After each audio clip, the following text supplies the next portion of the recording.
Welcome to the IDP Plus Advice Show. For week 10, we're going to talk about snaps and playing time for individual defensive players. We're going to talk about alignments. We're going to talk about injuries and replacements. We're going to talk about some waivers and people to pick up. With that, let's get started.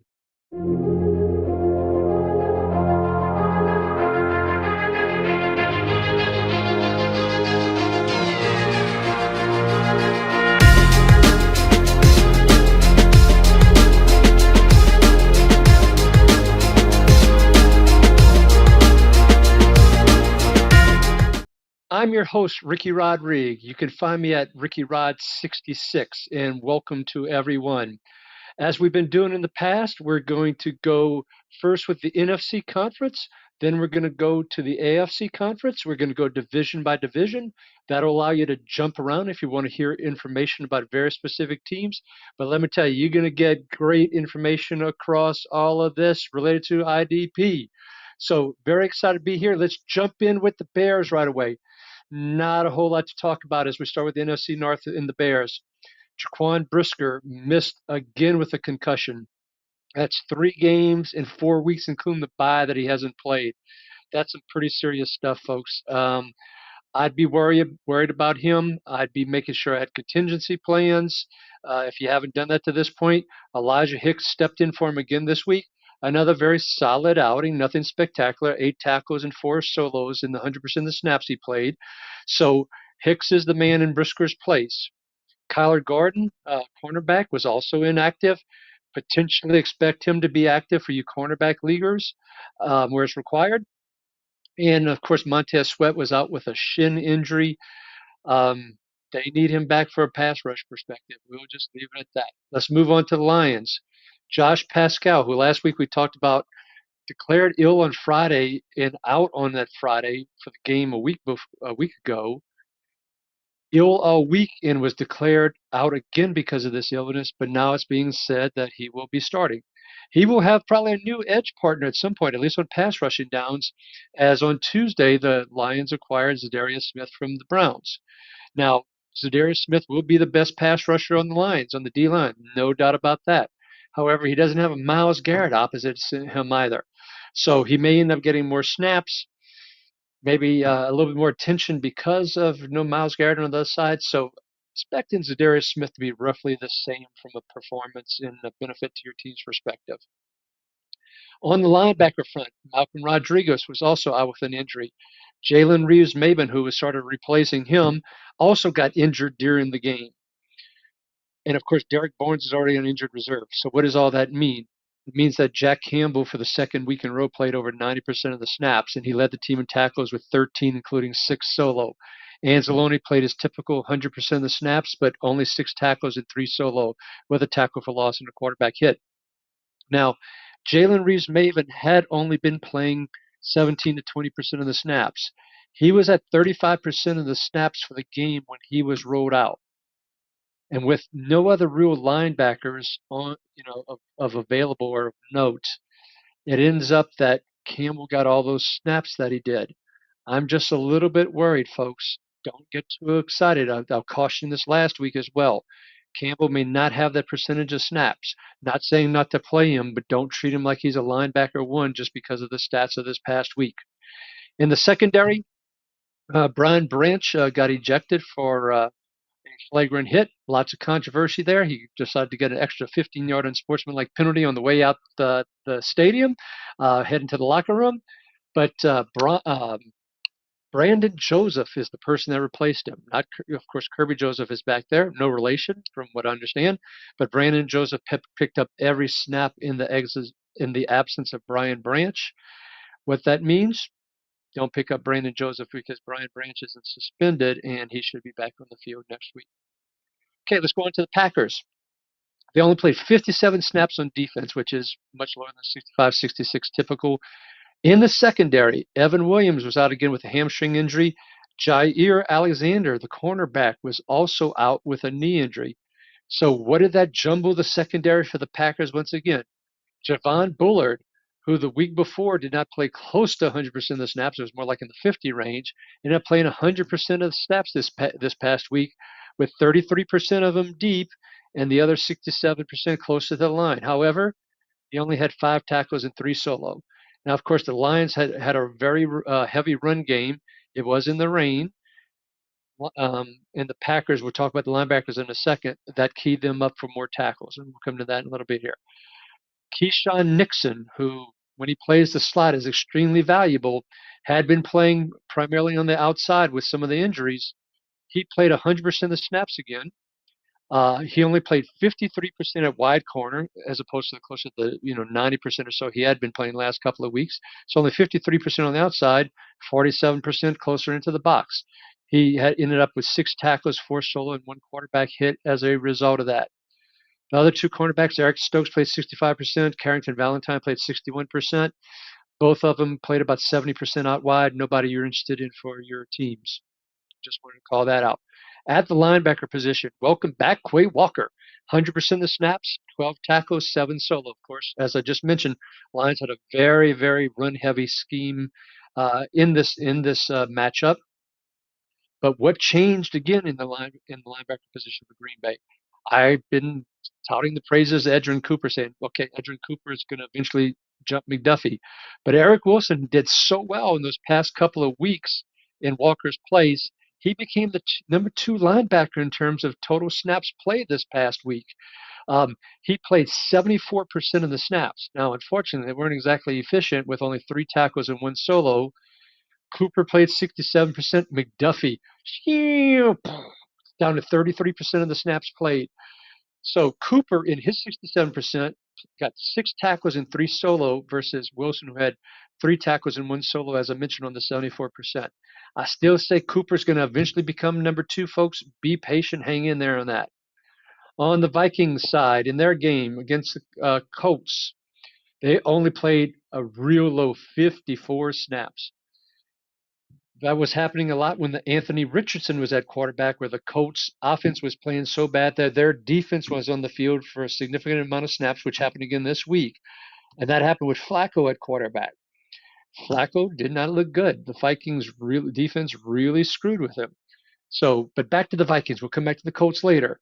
Cashman was out with a turf toe injury. Ivan Pace played 96% of the snaps, but with those few snaps, he ended up, the 54 snaps that the team played, he ended up with only 6 tackles, 3 solo. He did miss a couple of plays, but was right back in. He got dinged a little bit. Jonathan Grenard, 2 tackles, 2 of which were solo, 2 sacks, 2 quarterback hits, 2 tackles for loss. That all goes together. All of that happened on the very last drive when the Colts were in desperation mode. He got 2 sacks. Jihad Ward got a sack on that last drive. Grenard has been having good pressure rates per PFF. Hasn't translated. Good thing they had that one last drive, because otherwise he would have had 1 pass defense. So that's what you'll get with Grenard some weeks. Andrew Van Ginkel, say that fast 3 times. He played some inside linebacker, which is interesting, and we saw more Dallas Turner.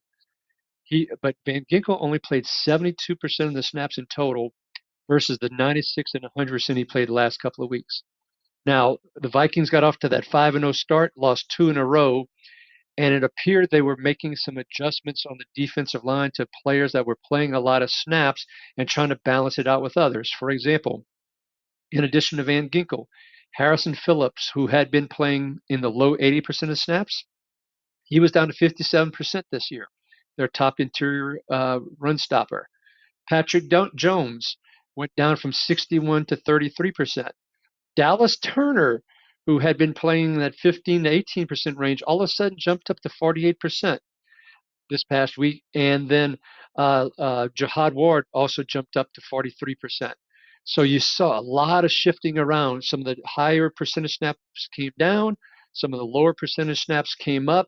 So that's a little bit more of a balance, which means some of these players have been getting a lot of snaps that have been contributing to their IDP stats. There's going to be a little bit of an impact if they continue that, which I expect that they will. Lastly, at the safety position, Harrison Smith played 100% of the snaps again, but Bynum and Medalis both were at 81%. Both continue to play in the 80s. I'm looking for someone else, folks, to replace both of those guys. Well, I was looking All for right. a prize for my new league, a belt or a ring or a nice trophy. My IDP guys went and had my back. The best swag online for champs is found on Trophy Smack. RING, that spells ring. TrophySmack.com has the bling. Good, so good, I have to sing. Go and check them out, they have everything. I can show that I'm the master of my craft. I'm a champion in fantasy and I won't let you forget that. RING, that spells ring. TrophySmack.com has the bling. Use promo code IDPGuys at checkout for a free ring on TrophySmack.com. All right. So that takes us through the NFC North. And we're going to adjust my notes here, and we're going to move to the NFC East. And we're starting off with the Washington Commanders. The Commanders, Jeremy Chin had his best game of the year with 13 tackles, 7 of which were solo. Got a pass defense in there, a couple of tackles for loss. That was the Jeremy Chin we expected at the beginning of the year. Is it because he's now starting to get even more comfortable in Quinn's system? That's a high possibility. Is it that it was an outlier week? That's a possibility too. My bet is he's getting more comfortable, but I'm not betting on those stats as high as they are. If someone dropped him, someone I'm looking to add to my bench just in case this becomes more of a thing in terms of this kind of output on the IDP side for Jeremy Chin. Dante Fowler continues for the third or fourth week in a row, continues to be very productive on his 48% of the snaps, 50% of the snaps roughly that he plays. 6 tackles, 3 solo, 2 sacks, 2 tackles for loss, 2 quarterback hits. He's been rejuvenated in Washington, and Quinn is pushing the right buttons with him. So Fowler is someone, in some of your deeper leagues, can be put in that edge position. Quan Martin, I warned you all last week. He had a very unusual stat line for him in terms of 11 tackles, 9 solo, 1 tackle for loss. That was a week ago. I warned you. He's been mostly playing deep. He had played deep safety only 66% of the snaps last week. And I said, be careful. If that starts reverting the wrong direction, he may not give you that kind of production. And my guess was correct. As while he played 98% of the snaps in total, he only had 3 tackles, 1 of which was solo. So Quan Martin, that was an outlier for sure. Chin's worth taking the chance on. In the defensive line, Johnny Jerzon Newton. Last week, he played 56% of the snaps, and I sung his praises, particularly after Jonathan Allen went on IR. I even talked about it a few weeks before that. So this week, he was up to 66% of the snaps from the 56. He had 6 tackles, 1 of which was solo. With that kind of production, with that kind of activity, with that kind of motor, Newton is someone in where you're required to have an interior defensive lineman, particularly in some dynasty leagues there. If he's out there, folks, grab him, stash him. Okay. Lastly, on Tuesday before the trade deadline, the Commanders traded for Marshawn Lattimore from my beloved New Orleans Saints. It was the right thing to do from a Saints perspective. In terms of IDP perspective, though, no change from Marshawn Lattimore. It'll be about a lateral move, so nothing new there. Going to the Cowboys, they only played 57 snaps on defense. That's not a whole lot. Micah Parsons and Deron Bland were both ruled out once again. Eric Kendricks played 100% of the snaps for the second week in a row as he came back from injury. 9 tackles, 5 solo. That's what you can expect. Nothing fancy from him. He's like a linebacker 3 type, that 25 to 36 range of total linebackers. DeMarvion Overshown, played 98% of the snaps. Once again, almost 100% of the snaps. That's where he is landing right now. 7 tackles, 4 solo, 3 tackles for loss. I love the way that guy plays around the field. And I know this is basically his rookie year. He missed his rookie year last year because of injuries, but I love the way he plays. He's someone that, once again, he's probably more in the linebacker 3 range because he's not in that micro. He's more in that will role. But he's someone I wouldn't mind having on my rosters, folks, for the future. On the edge, Chauncey Golston played. We talked last week, 85% of snaps. Truly, pretty much, your Max Crosby's played more than that, but not many more people. This week, he was all the way up to 93%, but he delivered pretty much what he did last week. 5 tackles, 2 solo. This week, it was 5 tackles, 3 solo last week. He's going to get you a solid run. He's going to get you a few tackles. That's what you get with Golston. Carl Lawson was up to 63% of the snaps from 53% the week before. Pulled in 2 sacks. And of course, with 2 sacks, that means he got 2 tackles, of which they're both solo, 2 quarterback hits, 2 tackles for loss. You get it. It's all, it's 2 plays basically. But he gets credit for all those. Micah Parsons, expect him to be coming back soon. Chauncey Golston's snap count should come down as a result of that. Uh, and so you're probably going to have the three of them rotating. So don't get too hyped on this Carl Lawson and the 2 sacks, folks. He's at around 29, 30, as we talked about last week. Should have gotten the exact number for you. Sorry about that. But, he's probably beyond his prime. Great that he got 2 sacks in this game, but not someone you're rostering. Not much to talk about on the Giants. Micah Parsons led the team in tackles with 11, 6 of which were solo. He played his highest snap percent of the year at 81% in this game. That means outlier, so just keep that in mind. Don't expect that to continue. Okereke, we said 2 weeks ago we said, where are you, Bobby Okereke? Last week had a really great line. This week, solid, 9 tackles, 5 solo, a tackle for loss. At least you don't feel bad putting him in the lineup from that regard. But I cautioned last week a little bit. Don't get too overexcited about that one game. There's just something about the system this year versus last year with the Colts in terms of how he's getting utilized that he's just not getting that productivity. And a shout out to Big Sexy Dexy again. I mean, that guy is playing over 80% of the snaps at his weight and 6 tackles, one of which was solo. So fantastic job by Big Sexy. On to the Eagles. They also only played 54% of 54 snaps on defense this past week. That's not a whole lot of snaps from a productivity perspective, folks. Josh Sweat, sacks in 4 of the last 5 games, including 2 this past week. 5 tackles, 3 solo, 2 sacks. He also had 3 quarterback hits, so you got an extra quarterback hit in there. He's someone that if you're looking at different teams and you can somehow acquire him, I'm going after Josh Sweat, folks. Bryce Huff, big bust from a free agency signing perspective. They clearly didn't tie it with Fangio in terms of what he's wanting and looking for. He also hurt his hand during this game, so he only played 11% of the snaps this week. In the last 7 games, there's only twice he's played more than 50%. Hopefully you've dumped him by now and not let him be a roster clogger. But please give up on him if you haven't yet, folks. At the linebacker position, Zach Bowen filled up the snap sheets, filled up the stat sheet with 98% of the snaps, 10 tackles, 7 solo, a tackle for loss, 2 pass defenses, and an interception. Monster game. On the other hand, Nakobe Dean, 98% of the snaps, so basically 100%. 2 tackles, none of which was solo, 2 pass defense. He did get an interception, which for scoring system was a big play, probably bailed you out on his usage, but really shocking.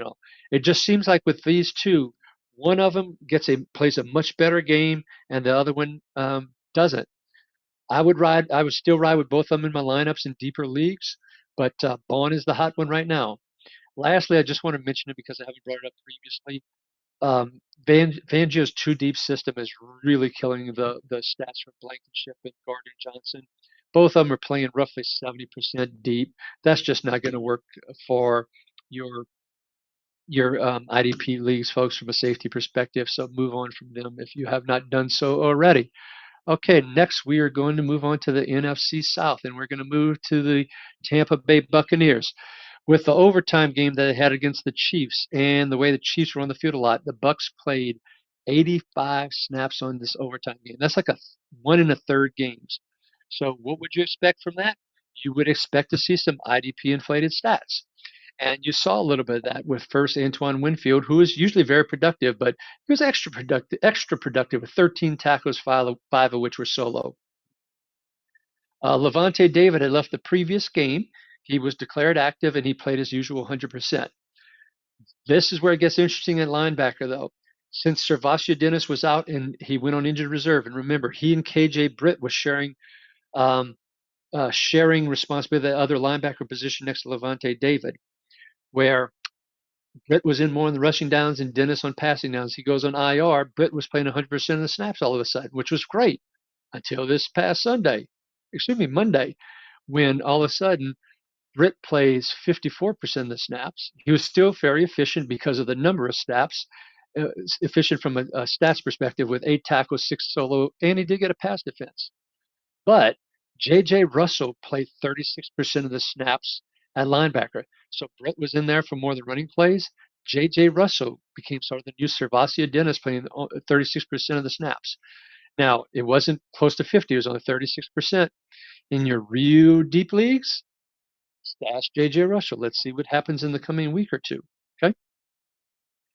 Tyke Smith came back, and he played, let's double check this, 85% of the snaps. 9 tackles, 8 solo, 1 pass defense. Now, what was happening is previously when teams played in a lot of 11 personnel, 1 running back, 1 tight end, 3 wide receivers, Tyke Smith was on the field a lot when he wasn't out with his concussion. When they weren't, with teams that weren't playing 11 personnel as much, Tyke Smith wasn't on the field. The Chiefs didn't play a ton of 11 personnel. They played with a lot of 2 and 3 tight end packages, but Tyke was on the field for a lot. They sort of used him, at least when I was watching. I didn't get to study everything, unfortunately, because of timing, but it looked like he was kind of in there to cover Kelsey because they kind of treated Kelsey as that third wide receiver. So great week for Tyke Smith, but still got to be careful in terms of when you use him. Be looking out for teams with 11 personnel or a stud tight end based on how they used him against Kelsey in terms of if you play Smith or if you do not. I warned you last week about Christian Izien with Tyke Smith expected back, with Winfield expected back. Don't expect Izien to get the snaps. And he got a big fat goose egg, folks. No stats whatsoever. So hopefully you took the advice and didn't play Izien. Just a quick shout out to the defensive tackles, Vita Vea and Kalijah. Now, the Chiefs had 35 running plays, of which Hunt ran 27. They do a lot between the tackles with Hunt, which set them up very nicely, particularly big Vita Vea. But Vea had 9 tackles, 7 solo, 2 sacks, 2 TFLs, and 3 quarterback hits. Monster game. Kalijah had 2 sacks during the game. Both of them, though, were not because he dominated his player. One was kind of a chase down, and one kind of fell into his lap, being chased by someone else. So he got those 2 sacks. I'm still very high on him. So be thankful that happened if you ended up playing him. I'm still keeping him on my roster, but he kind of had a couple of fluky sacks there. Moving on to the Falcons. J.D. Bertrand was ruled out. Troy Anderson was out yet again, just when we think he's finally coming back with that knee. Doesn't play again. Supposedly he's going to play again this week. All right, we'll believe it when we see it. When he does play, will he be close to 100%? Probably not. I expect him and Lamb, at least at the beginning, to do a rotation. We've talked about that multiple times. The other thing of note, though, because of Bertrand being out and Troy Anderson's situation, Rashaan Evans, a former first-round pick from many years ago who had been sitting on their practice squad, did get signed to the active roster. A good sign could be if Rashaan Evans gets dropped at some point this week, then that could be a really good sign for Troy Anderson. Okay. Grady Jarrett left with an Achilles strain. When you hear the word Achilles, it's usually bad news. In this case, on Tuesday, it was stated that he is day-to-day by the head coach, Raheem Morris. So thank goodness it's not like an Achilles tear. He's been playing quite well. He only played 43% of the snaps before he left. He usually plays about in the mid-60s. Back to the linebacker position. Caden Ellis played the 99% of the snaps. Nate Landman played 95% of the snaps. Caden Ellis had a fantastic game. He had been more of a floor play, for lack of a better term, but this past week, 13 tackles, 8 solo. He got a sack, 2 tackles for loss, 3 quarterback hits. I hope they continue to use him more from a pass rushing perspective, particularly blitzing from that Mike or inside linebacker position as opposed to putting him on the edge. And if they do that, I think that could be very valuable for him. So hopefully thumbs up for Caden Ellis, trending upwards, hopefully. Justin Simmons returned to action, 4 tackles, 3 solo, nothing to talk about there. D. Alford is the slot corner for the Falcons, folks. He played 69 of 70 snaps in either the slot or in the box or in the D line. Very productive with 8 tackles, 7 solo, and 2 pass defense. These are the kind of slots we want that play a lot of snaps, occasionally blitz as well, and are willing to put their nose in there. So Alfred's a great slot cornerback for you cornerback-required leagues. Going to the Panthers. How in the world against the Saints did that defense play 80 snaps? I have no freaking idea. Sorry, I'm part of my Saints these days, but they did make the right move at head coach. Okay, enough on the Saints. Back to the Panthers. DJ Wanham, practiced in full, but was declared out. If you're in a deeper league, Wanham isn't exactly the most efficient pass rusher, but he's going to play a lot of snaps, and when he does, he usually accumulates a few stats. If you're hurting at the edge position, he could be someone to pick up and stash. Expect him to be activated this week. At the safety position, Jordan Fuller was ruled out. Nick Scott was put on IR. Xavier Woods continued to play his typical 100% of the snaps. But with Fuller out again, Damani Richardson, the undrafted free agent out of Texas A&M, played 100% of the snaps and led the team with 12 tackles, 8 solo, 1 pass defense. He did play 56% of the snaps deep, which means at least 44% were closer. At least it wasn't like 70 or 80% deep. So that's a little bit better. But with the linebackers and how poor they play, and we'll talk about that in a second, Damani Richardson, assuming Fuller is out, that is the key. If Fuller's out, pick up Richardson and feel good about putting him in your lineup. If Fuller's out, similar to Isian, if Fuller's in, similar to Isian, Fuller's in, Richardson out of your lineup. Fuller out, Richardson in your lineup. Hope that's clear. At the linebacker position, 80 snaps. Josie Jewell played 100% of them, had only 5 tackles, 2 solo, 1 tackle for loss. Trevin Wallace, 87% of the snaps, only 5 tackles, 2 solo, 1 tackle for loss. Folks, that ain't good. So Trevin Wallace, a rookie, people were all excited. He had that first good week or two. Teams have figured out how to exploit him, expose him, get him out of position, whatever you want to call it. So Trevin Wallace, put him on your bench. Lastly, interior defensive line, we've talked about him in the past. Ashawn Robinson, with all those snaps he's playing, and which was 63%, which is a lot for interior defensive lineman, and he's working really hard. I'll give him credit. 6 tackles, 4 solo, a quarterback hit this week. He is definitely someone on the radar. Well, the reason the Panthers played 80 snaps is because their offense, and even though they won the game, only led the Saints to having to play 53 snaps on defense. Once again, how did the Saints lose this game? Marshawn Lattimore, of course, was out for this game, and then on Tuesday was traded to the Commanders. Talked about him earlier. No change in value, not worth picking up. Kool-Aid McKinstry was ruled out. Marshawn Lattimore was out. Rico Payton was out. Paulson Adebo was on injured reserve. 4 cornerbacks out for the Saints. That left them with Alontae Taylor, and I warned you last week, and I hope you listened to me. Alontae Taylor, instead of playing all those snaps in the slot, he played 83% of his snaps on the outside corner, only 17 in the slot or in the box area. So his stats, only 4 tackles, 3 solo. Luckily, he got 3 pass defense, which might have saved you depending on your scoring system. But Alontae Taylor, he's going to continue playing the outside because of the lack of depth. Shamar Jean-Charles, who they literally re-signed to the practice squad, he came in and he played 83% of the snaps at the wide corner. And as we talked about last week, Ugo Amadi, who is the person I predicted would play many more snaps in the slot, absolutely that's what happened. He played 72% of the snaps in total, which was 38 snaps. 36 of those he was either in the slot or the box or the D-line. So that's where he played. He took Alontae Taylor's role, and that's how I expect it to continue, at least for this coming week. Now, if McKinstry comes back, I still expect him to be on the outside. And then there's a chance that if Rico Payton is also back, Taylor might slide back into that slot position. So I'm nervous about Taylor, as I was just indicating. But if some of these other cornerbacks come back, there's a chance Taylor goes to the slot. So, all right, with all that rambling, let me summarize for the Saints at cornerback. If McKinstry and Rico Payton are back and active, then I would take the chance of playing Taylor because I think he'll play more in the slot. Okay. Moving on to the linebacker position, Demario Davis, loved what he's done for the Saints all these years. He's just getting old, folks. And, as the season progresses, he's played 100% of the snaps this past week. Granted, once again, a low snap count for the Saints defense, but 5 tackles, 3 solo. Pete Werner played almost 100% of the snaps, 8 tackles, 6 solo, 1 tackle for loss. Second week in a row that Pete Werner has been the leading tackler. You can see where this is heading. See if you can get something for Demario Davis, folks, right now. While you got the chance, maybe you can convince someone, hey, they're going to get invigorated because of the new coach, blah, blah, blah.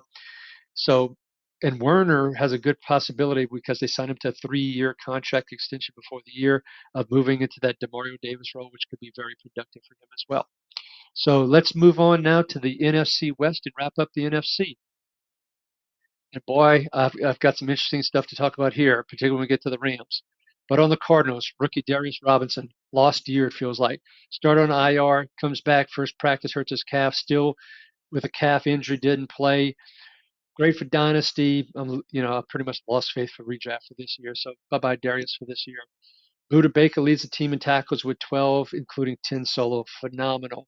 Now, they did play 74 snaps, so that's going to help boost those IDP stats and all. But Baker has been playing closer to the line quite a bit. He and Jalen Thompson both. It's just that Baker's been more productive in his tackles versus Jalen Thompson. Baker's been much more efficient. Mac Wilson, we've been talking about how surprised we were that he was playing in the 80% of snaps at linebacker position, and maybe you could trust him for low linebacker usage, maybe like a linebacker four, something along those lines. This past week, he was down to 69%, very nice 69% of snaps, but not nice enough to play him next week. Sit him for now. Cardinals had 6 sacks of Caleb Williams. So the Bears' offensive line was part of the problem with some tackle injuries and guard injuries. On top of that, Williams just tries to play hero ball too much, something he was doing in college. It was a ball too long, setting him up for more sacks. So don't get too excited on Zaven Collins. He did play 54% of the snaps. He did get 2 sacks and 3 quarterback hits. He also had 6 tackles in total. He's not someone very consistent to rely on. Don't do it. Xavier Thomas is your fool's gold for the week, or at least one of them from the Cardinals. 3 tackles, 2 solo, a sack and a half, 2 quarterback hits, but he only played 34% of the snaps. On the edge, no edge player other than Zaven Collins played more than 34% of the snaps. Xavier Thomas was the top at 34%. 3 others played less than that, into the 20s and to the teens. And then on top of that, on Monday, the Cardinals traded for Baron Browning. So I expect Baron Browning to move in that starting lineup across from Zaven Collins. Expect him to play 50 to 60% of the snaps, maybe into the 60s as the season progresses, not much more than that. Does give Browning an opportunity to accumulate some stats. He's come so close and all. He's been quite a tease in the past as well. But Browning is someone in this new environment with potentially playing with a few more snaps, someone to keep an eye on, maybe someone you put on the end of your bench. 49ers run by this past week. Let's go to the Rams. Holy cow, the linebacker. I told you to avoid it, to be careful. And the one I was wrong on is Christian Rosemoon, because they upped his snap percent to 98%. Shocked the heck out of everybody. Those people that were desperate to put him in his lineup, they profited because he had 11 tackles, 8 solo, including 2 tackles for loss. Omar Speights, who played 44% of the snaps last week. McVay said what a great job he did. Figured maybe he'll get up to the 55-60% range. Wrong, incorrect. He only played 6% of the snaps. He got 2 tackles, one of which was solo. 6%, that's it. Jake Hummel. Okay, so that probably means, Jake Hummel played a lot. Oh, no, he only played 9% of the snaps. Zippo, nada, zero stats. That's what he ended up with. Michael Hoyt actually played 7 snaps in the box for the second week in a row. But his snap count overall was down to 48%. Here's the surprise, folks. All right. I'm going to whisper it a little bit. Okay, we want this to be our secret. Jalen McCullough, who is a safety, he played 70% of the snaps. So he played 70% of the snaps. Of those 70% of the snaps, he played 70%. Of those 70% in the box as the number 2 linebacker. And with that, he had 7 tackles, 3 solo, a pass defense, and an interception. So love that he's been playing as this number 2 linebacker. Now, I am worried about only the 70% snap count, but with that high productivity, I expect that to stay around the same. I think this is really, really good news.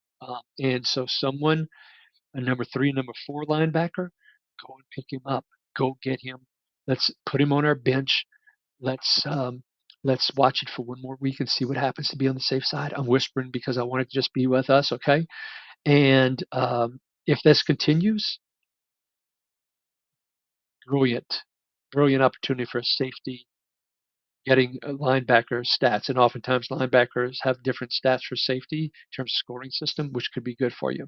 The other thing I forgot to mention, not only did he play 70% of the snaps in the box, he played 18% in the slot.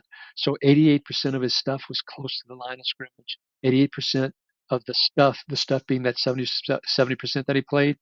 Great stuff, Jalen McCullough. Okay, enough on him. You got it. Go get him, folks. All right, Rams defense had 7 sacks.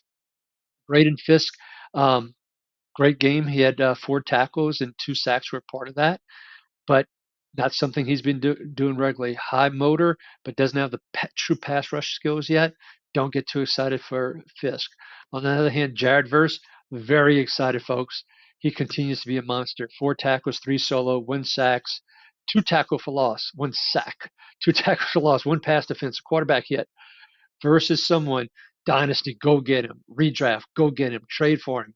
Get him on your rosters if you can. Kobe Turner and Byron Young also were both very, very productive with similar lines. Well, excuse me, let me just rephrase that. Identical lines of 6 tackles, 3 solo, a sack, a tackle for loss, and 3 quarterback hits.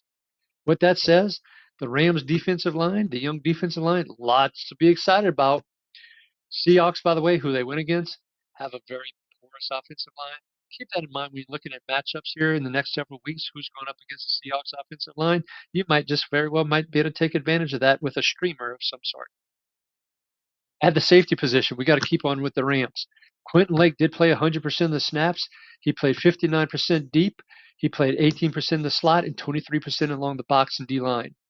He had 8 tackles, 6 solo, and he luckily lucked into a sack. Thank goodness. That certainly helped from a scoring system perspective. So that was your Quentin Lake.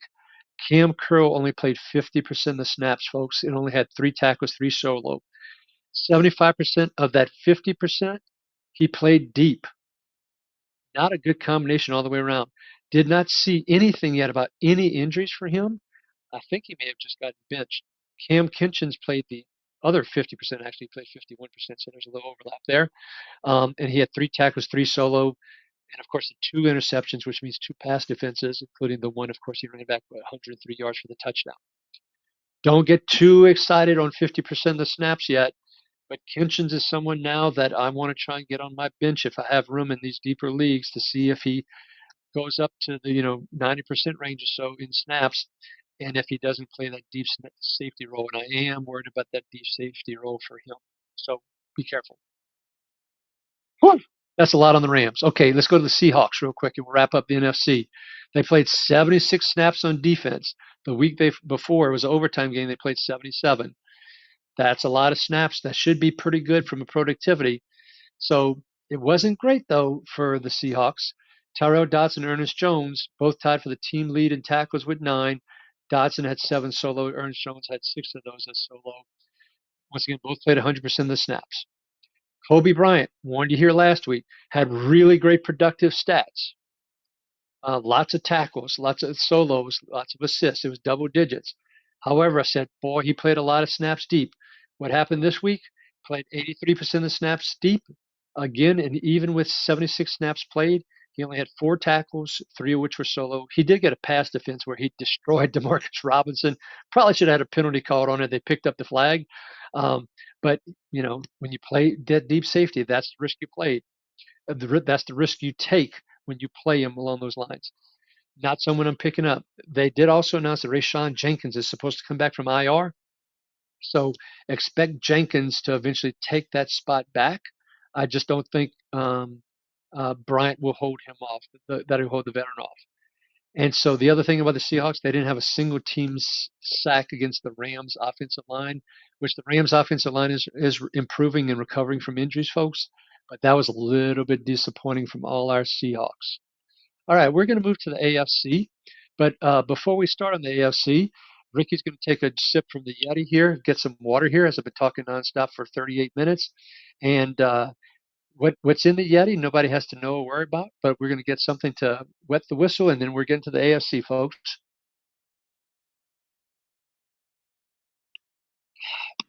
All righty. Thanks for letting me do that. Thanks for not hanging up on us. The Bills only played 61 snaps this past week after only playing 51 the week before. Their offense is dominating games and running the ball a lot. The defense isn't on the field a lot. That's going to impact IDP stats. Von Miller, just as FYI, was activated off of the suspension list, and he played 34% of the snaps and had 1 assisted tackle. Terrell Bernard, after missing a week, he's back. Baylon Spector back to the bench. Bernard plays 100% of the snaps, 8 tackles, 6 solo. Once again, only 61 snaps. Dorian Williams of the team of tackles, he had 12, 7 of which were solo, 87% of the snaps. He, in very, very obvious pass situations, he is coming off the field. I keep on cautioning that because if Matt Milano does make it back in December, expect Milano to take that Dorian Williams spot, folks. So make sure, just in case, you got contingencies for the playoffs. Greg Russo, another fantastic game. The light bulb. He had a great first game, then kind of slumped, and boy, the last three in a row. Wow, fantastic! This week, 7 tackles, 4 solo, a sack, 3 tackles for loss. Got the quarterback hit on the 61 snaps. Man, Russo, I've been pounding the table for him since the beginning of the year. Get him for your dynasty, get him for your redraft. At the safety front, Hamlin and Rapp both played 100% of the snaps. That's all you need to know there. Going on to the defense, the Dolphins defense.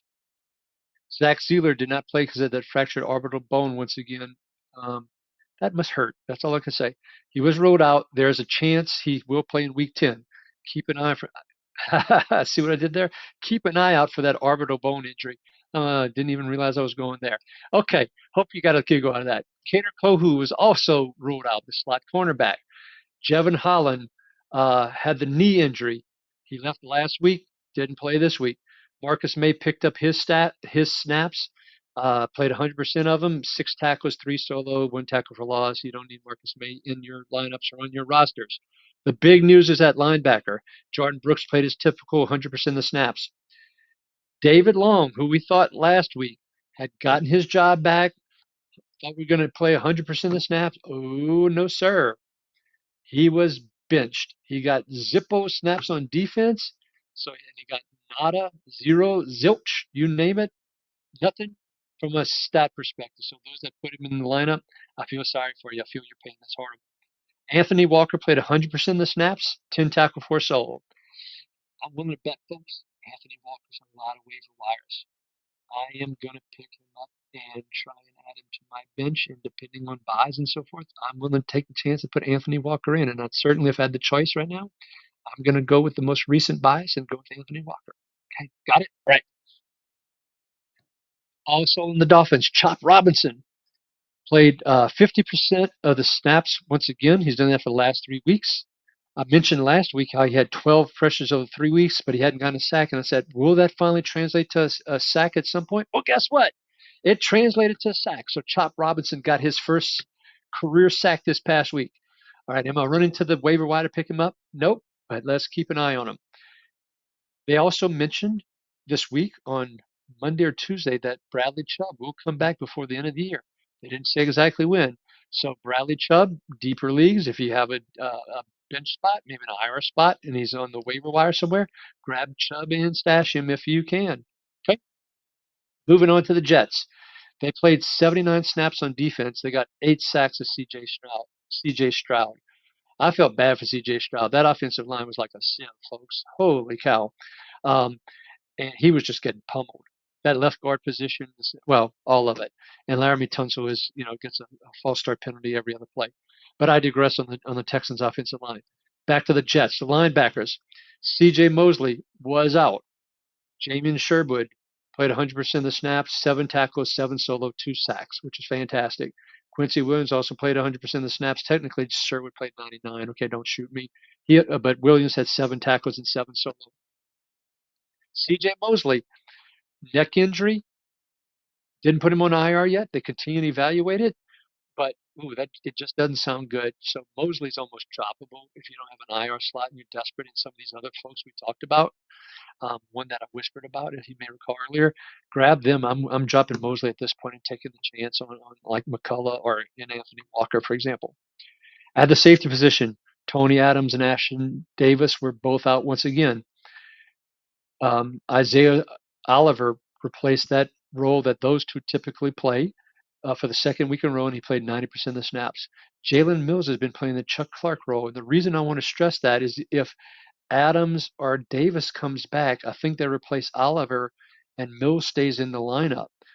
That could be good because Mills is a cornerback in many leagues or many league settings. And as a result, if he's playing that safety role but has cornerback eligibility and he's playing close to the line, as this week let's see here, he played 100% of the snaps and 56% in the box, did Jalen Mills, and he had 10 tackles, 4 solo, and 2 pass defenses. That's a little bit of a cheat code, folks.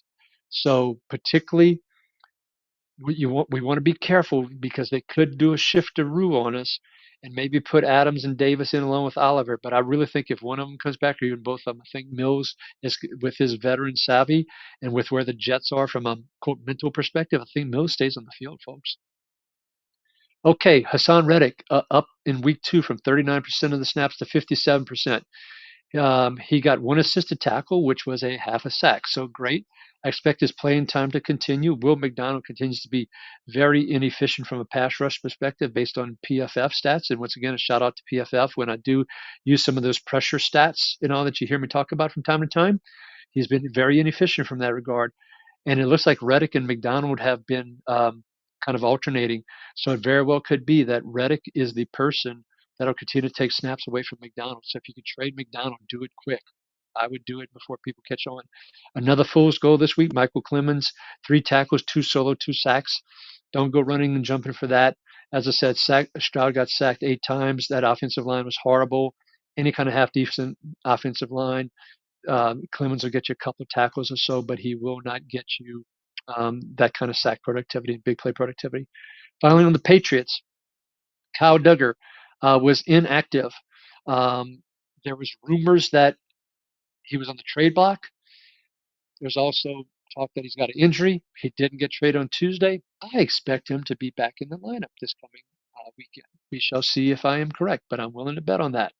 Marte Mafu, the other safety who's been playing since Peppers got suspended, he aggravated his neck injury that he had gotten the previous week. He only played 77% of the snaps as a result. He did finish with 6 tackles, 4 solo, but he's been playing a little bit more deeper safety since Duggar's been out and hasn't been as much quite in the box. So be careful about playing Mapu. Put him on the bench. Don't drop him yet. Let's see what happens with Duggar back. Linebacker core continues to be a ring around the rosy. This week, Jelani Tavai, 88% of the snaps. And he had 11 tackles, 6 solo, a tackle for loss in the pass defense. That's up from 79% the week before. But his percent had been going down, played, and all of a sudden he jumps back up. Christian Ellis last week played 84% of the snaps, was the number 1 linebacker. What happened to him this week? If Tavai went up, you got it. Christian Ellis's went down, all the way down to 58%. He got 6 tackles, 4 solo this week. Didn't kill you if you put him into your lineup, but didn't boost him to victory. Ellis goes back to the bench, folks. But this thing could continue to be a rotation between Tavai and Ellis. But what we do know is it won't be Raekwon McMillan, who once again played only 17% of the snaps. It's like the 4th or 5th week in a row. If you haven't dropped him yet, please do so, folks. All right, that takes care of the AFC East. Let's go to the AFC North. And by the way, I want to do a quick shout out real quick. Last week, one of the folks on the YouTube page, the notes section, the comments section underneath this video, called this a treasure trove of IDP knowledge. And I worked really hard to bring you this information, and I hope y'all enjoy it. I really did appreciate the kind words from him and a couple of others about this information. Please leave your comments. Let me know what you like, what you don't like, if I should make some adjustments, but really trying to give you the IDP Plus monster information. We used to do a monster article, but we're bringing out the monster here for free on the YouTube channel for you to absorb and take advantage of. What we ask, please join IDP Plus. You can see 20% off promo code right now, folks. We've got great information, rankings, tools, great articles. We also have an IDP Plus YouTube channel for betting. And as I mentioned in the past, a lot of people are making a lot of money because all the different betting companies, your DraftKings, your FanDuels, don't do a great job of setting, particularly for tackle props. And so we're helping people to win a lot of money on both IDP and offense. So take a look at that as well. All righty. On the Bengals side of things, let's go into the AFC North. Trey Henderson, oh my goodness gracious, leading the league in sacks with 11. 4 tackles, 4 solo, 4 sacks, 4 tackle for loss, 1 pass defense, but get this, 7 quarterback hits. Amazing. Okay. Now, on the other hand, Seb Hubbard was all the way down to 46% of the snaps. Now, he's been playing with injuries. We've known that. He's had a couple of good games. Hendrickson played 74%. Hubbard played 46%. They used to play roughly the same. In Hubbard's absence, those snaps are like a combination of Joseph Asai, Miles Murphy, Cedric Johnson, none of which are worth picking up. Means Sam Hubbard goes to the bench, folks. Do not put him in your lineup right now. Let's see how this plays out.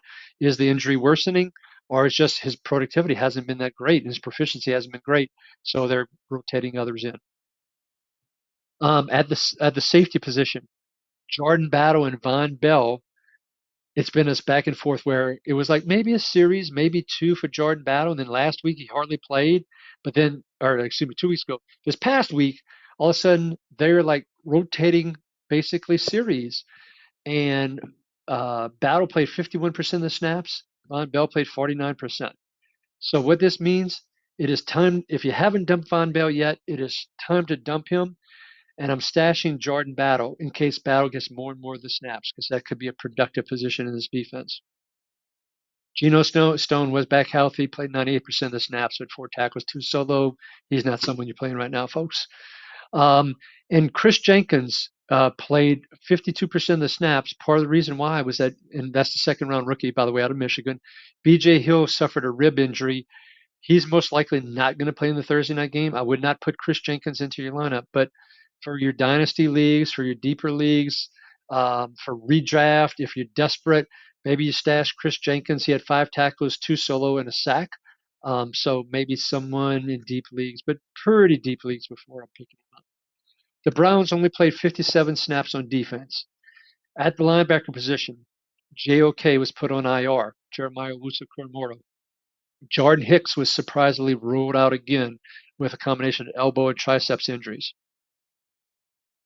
Mohamed Diabate, and I know I butchered that and I apologize. We told you last week we expected if Hicks didn't play that he would play that Mike position and get the most of the snaps, not Devin Bush.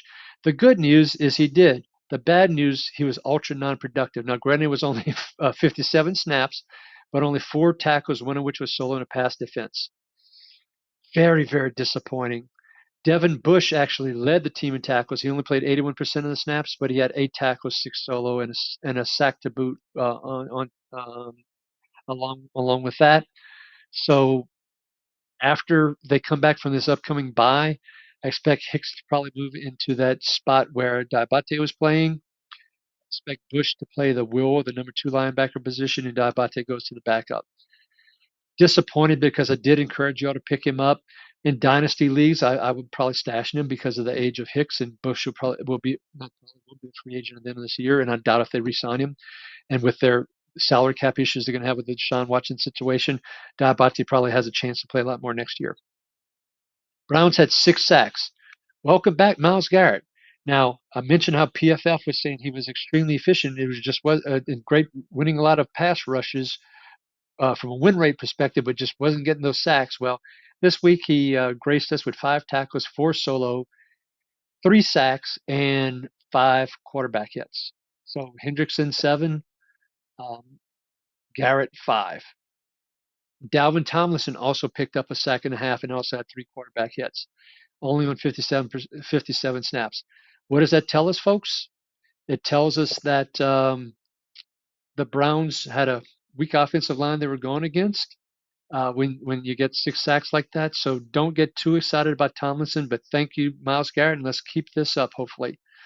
The Ravens played 72 snaps on defense after a very nice 69 the week before. Injuries on the offensive line, Brent Urban out, Michael Pearson placed on IR. So there's a little bit fool's gold on defensive line. Tavius Robinson, 3 tackles, 2 sacks, 4 quarterback hits, and a pass defense. He did that on 44% of the snaps. If Urban comes back, Tavius Robinson goes back to a much lower percentage. Do not count on Tavius Robinson, folks. And that's that. That's some more fool's gold there. At the linebacker position, don't freak out. It was a blowout game. Roquan Smith only played 75% of the snaps because of the blowout. And even though the team played a whole bunch of snaps, he was very inefficient with only 3 tackles, 2 solo. Very disappointing week. Don't expect that to continue. Don't also assume that when you hear that Trenton Simpson plays 97% of the snaps and led the team with 9 tackles, 7 solo, got a sack, got 2 tackles for loss, a pass defense. Don't think, oh my gosh, Trenton Simpson is passing Roquan Smith. No, they just benched Roquan Smith because of the blowout. and they let Simpson play more to continue to get more experience. But that is 2 weeks in a row that Simpson plays in the basically 100% range there. So is he someone we can trust? Not quite there yet, but if I'm desperate, someone that I'm willing to play, particularly with the 4 teams on bye this coming week. Eddie Jackson went from playing 100% of the snaps after in place of Marcus Williams, who they benched. Come back this week. Eddie Jackson played so bad the week before they benched him. Marcus Williams came back, played 88% of the snaps. He got benched late in the game, not benched late in the game, taken out late in the game, as did others like Kyle Hamilton and so forth because of the blowout situation.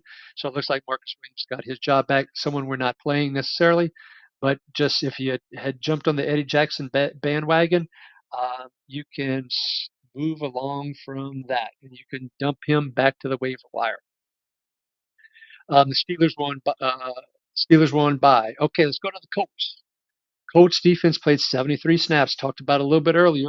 Richardson wasn't the quarterback, and they still played a whole bunch of snaps. Flacco did not play well. The offense did not play well at all. Typical linebacker and safety stats: E.J. Speed, Zaire Franklin, Nick Cross, Julian Blackman performed very well. Kenny Moore had one of his better games of the year. 6 tackles, 6 solo, a tackle for loss, and a scoop and score. Love those fumble recoveries that run back from touchdowns for our IDPers. Hopefully you had more in your lineup. The defensive tackles, Grover Stewart and DeForest Buckner, were both absolutely phenomenal for the Colts. Grover Stewart almost decapitated Sam Darnold in that one play in which Kenny Moore did get the scoop and score. They didn't call a penalty on him. Great for the IDP stats as a result of that. But Stewart finished with 4 tackles, 2 solo, and 2 sacks. And DeForest Buckner, 6 tackles, 4 solo, a sack, tackle for loss, 3 quarterback hits on 75% of the snaps. DeForest Buckner is in that top 3. There's some arguments in terms of who's at the top there, folks, of defensive tackles, interior defensive linemen. But you do not sit your studs, and DeForest Buckner is a stud. We talked about that on the Start Sit show. Just one more quick plug. We host the IDP Plus hosts a Start Sit show on this YouTube channel on Sunday mornings, 11 Eastern to 12 Central. To make sure you get your questions in early, and if you do want to get your questions in and you're running late, you can use the super chat capability. We guarantee to answer your super chat if you pay for a super chat. Okay, back to the Jaguars now in the AFC South. They went back to the 3 linebacker rotation. Disappointing, but at least Oluokun played the most with 90%. He did lead the team with 8 tackles, 7 of which are solo. But the Jags were on the field for 79% of the snaps. So would like to have seen more tackles. Oluokun is someone I'm trying to potentially trade high right now, folks. Play that, hey, he's back, blah, blah, blah. And I'm trying to trade him for maybe another piece and another, high-performing linebacker, maybe like a Zach Bone or something along those lines. Because Oluokun, as long as they keep this rotation going, not good. And he is getting older. He's getting in, the age 29 range, as a side note. Devin Lloyd, who I was really worried about last week because he had only played like in the 50% range, 55% of the snaps last week, was back up to 77%. He did have 8 tackles, 6 solo. But once again, that was on 79 team snaps and all. So Devin Lloyd, I'm leery about playing him. Ventrell Miller, same thing. He was down to 57% with 8 tackles and 4 solo was Ventrell Miller. Just very disappointed this whole rotation thing with the Jags linebackers. Josh Hines-Allen, he had 2 sacks, which matched his total for the year. Once again, back to PFF and a shout out. He's been having good pass rush win metrics that hadn't been translated into sacks. It is now translated to sacks, at least for this 1 week. Someone in edge required leagues, I'm putting in my lineups. Darnell Savage and Andre Cisco played basically both 100% of the snaps. Antonio Johnson, you can drop him if you've been holding out hope that he'll get back into the lineup and more playing time. Once again, for 3rd week in a row, he barely played. He only played 6% of the snaps. Moving on to the Texans, they only played 58 snaps on defense. And as a result of that, let's talk about some of the numbers. But first, Will Anderson injured his ankle. Tested it, tried to get back in, couldn't stay in there. Keep an eye out if he's going to play. Major loss for the Texans, major loss for your IDP teams if he cannot go. Azeez Al-Shaair was once again ruled out with a knee injury. Henry Toto returned to the lineup, and he was the green dot, more of the Mike. And Neville Hewitt was more of the Will, the number 2 linebacker, for lack of a better term. Toto played 100% of the snaps, but only had 4 tackles, 3 of which was solo, 2 tackles for loss. Neville Hewitt was more productive with 8 tackles, a solo, and a forced fumble. Now, Devin White, who they signed, played 17% of the snaps, got no stats. Don't go rushing to pick up my former LSU Tiger. His time has passed with all the injuries that he's had. Good veteran for a pro team to have. You don't need him on your IDP rosters, folks, unfortunately. There is talk that Jaire will be back this week, which means Hewitt goes back to the bench, and Toto will be the number 2. Pay attention. If not, Jaire and Hewitt are your 2 that you could play in your deeper leagues. Jimmy Ward was out again. Eric Murray played 100% of the snaps in his absence with 6 tackle, 3 solo. Danico Autry was back from the suspension, was up to 60% of the snaps, 3 tackles, 3 solo, 2 sacks, 2 tackles for loss, 2 quarterback hits. Autry has a history of getting sacks, folks, and if you're in a big play league, um, and particularly if Anderson's out, and that might mean a few more snaps for Autry, particularly on pass rushing downs, he's someone that I definitely want on my roster. So, okay, let's go to the Titans real quick. On the Titans side of things, L'Jarius Sneed and Cedric Gray were both inactive, rolled out, whatever you want to call it. Quandre Diggs left the game with a foot injury. He had only played 19% of the snaps. In his absence, Mike Brown. I don't know who Mike Brown is, folks. I know a lot of defensive players, but I'm not sure what college he went to or anything along those lines, and I didn't research it. So, but he played 81% of the snaps. So in deep leagues, and if you're desperate, check out Mike Brown. Not saying to play him, but hey, there you go. Also, Jack Gibbons, and Kenneth Murray played 100% of the snaps.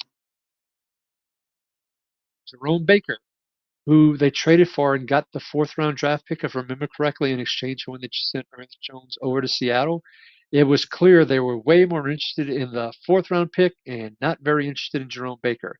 That's 2 weeks in a row he's been on their roster, and he hasn't played where Ernest Jones played 100% of the snaps on both sides.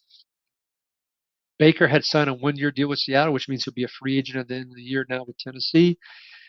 Sure sounds like they're just going to let him waste away on the bench unless there's some injuries. And even if there is, they might give Cedric Gray, the 4th-round rookie draft pick, who, like I mentioned, was inactive. They may give him a shot instead, particularly as the playoff chances become nil.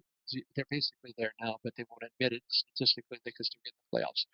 So Jerome Baker, man, maybe you could sell him for cheap in a redraft league, try and convince someone, but say bye-bye to him.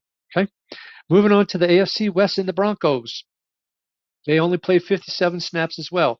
P.J. Locke was ruled out. Devin Key played in his place.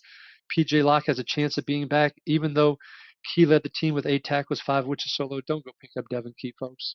Leave him on the waiver wire. Cody Barton played 100% of the snaps, 7 tackles, 1 solo. This was sort of a blowout game once again, and they only played 57 snaps. But you would expect a little bit more from Cody Barton, a little bit disappointing.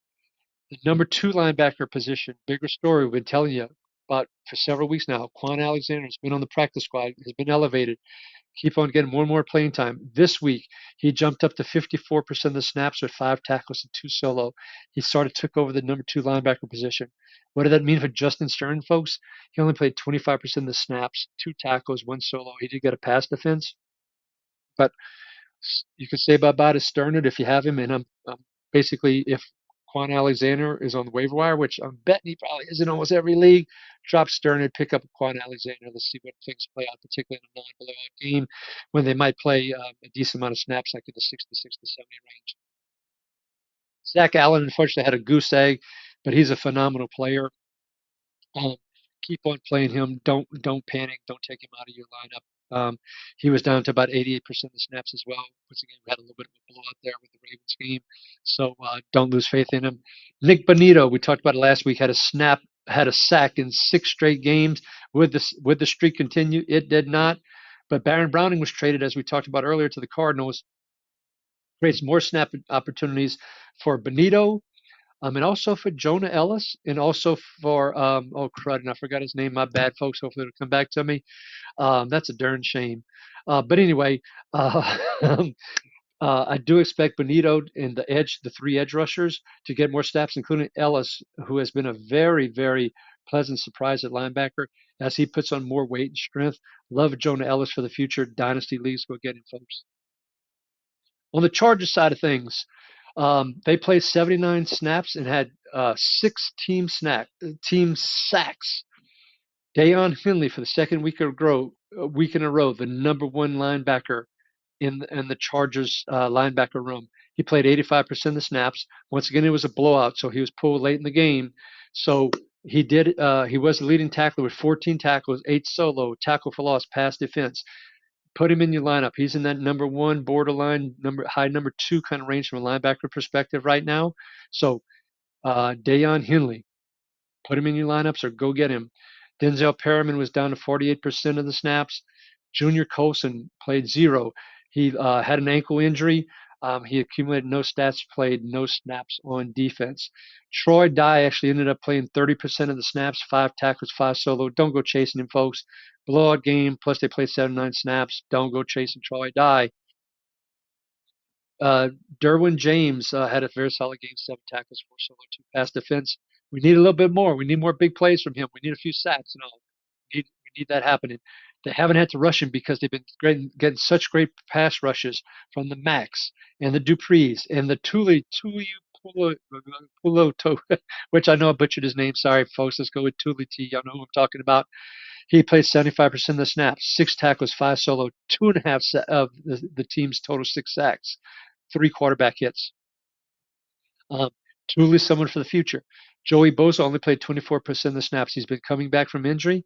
Guess what I expect to happen? We've talked about it the past couple of weeks. I'm going to tell you again. I expect him to get hurt again at some point. Get Tuli T. Don't go get Joey Bosa. Drop Joey Bosa. Try and get Tuli T. All right, we're moving on. Except for Fool's Gold, Morgan Fox got 2 sacks. Don't get too excited. I know he's an interior defensive lineman. He's one of those guys, once every 3, 4, 5 games. Actually, I should say 3, more like 4, 5, 6 games. He'll get you one decent game. Don't go chasing Morgan Fox, folks. On the Chiefs, they only played 55 snaps. We talked about how many the Bucks played earlier. The week before, the Chiefs only played 52 snaps. The Chiefs are running the ball. They're having a lot of those short passing game with Kelsey, with Noah Gray, with Juju previously, now DeAndre Hopkins and all.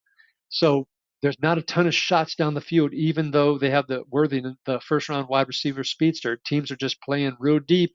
So it's just dink and dunk, short, clock's running. The offense is on the field a lot. The defense is not.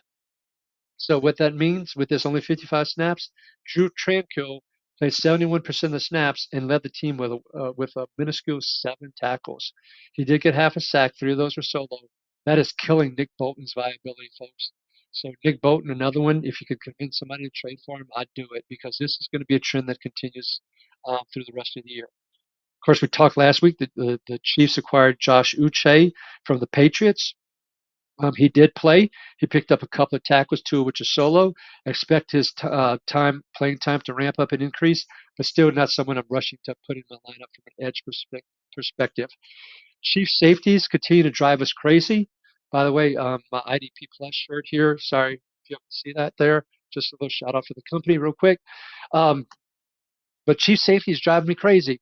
Justin Reed, last week played finally 100% of the snaps. You get excited. Down to 89% this week. Brian Cook played 84% last week, jumped back up to 95%. Shamari Connor was all the way down to 47% last week, played 75% this week. Jaden Hicks stayed at 16% the second week in a row. Guys, we cannot, and gals, we cannot trust the Chiefs safeties right now. Don't go chasing. Unless there's some injuries that occur that forces this thing to shake out to where these guys get more playing time, definitive playing time because of injuries, don't put them in your lineups. I'll just leave it at that for the Chiefs safeties. And once again, they're not on the field a whole lot. Okay, moving on to the Raiders, and that's where we'll wrap things up. Robert Spillane didn't practice all week, but he was active. He sat out all the fourth quarter because it was a blowout, and as a result, 76% of the snaps. But only 7 tackles, 1 solo, 1 tackle for loss, and he did get a pass defense. That is not a typical Spillane line. Clearly, the injury and the blowout really impacted him. Don't lose faith, but just know that he's playing with an injury there.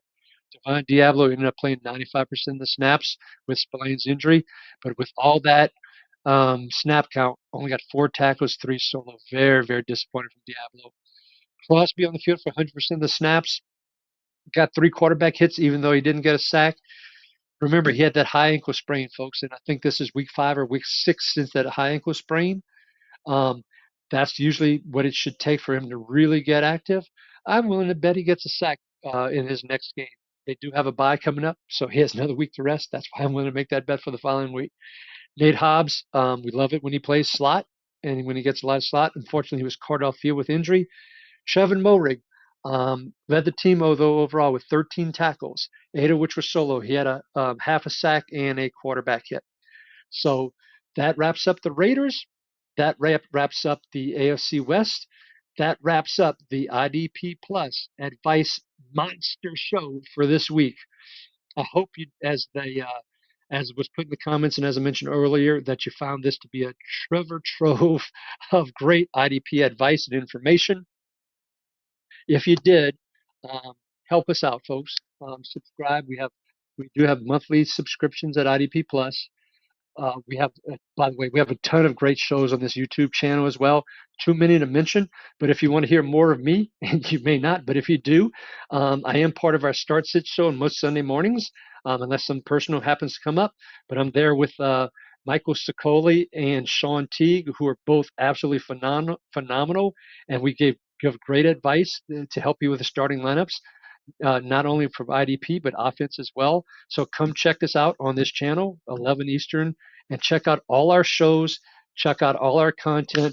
We'd love to have you as a part of the IDP Plus family.